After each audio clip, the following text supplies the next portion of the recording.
讓晚風輕吹送了落霞，我已習慣每個傍晚去想他，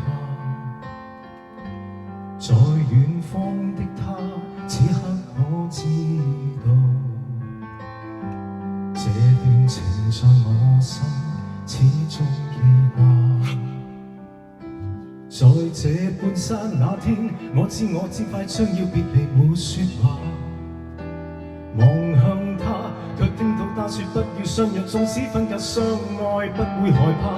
遙遙萬里，心聲有否偏差？正是讓這愛試出真與假。遙遠的他，彷彿這風先跟我話，熱情若冇變，哪管他滄桑變化。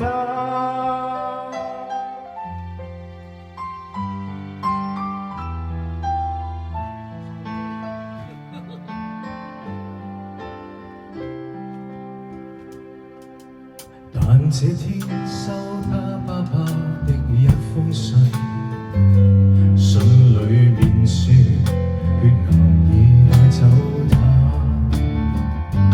但覺得空虛的心彷彿已僵化。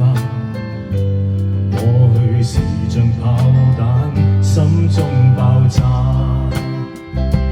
在這半山這天，我悲痛不已再胡亂說話。夜雨中，似聽到他說不要相約，縱使分隔相愛，不會害怕。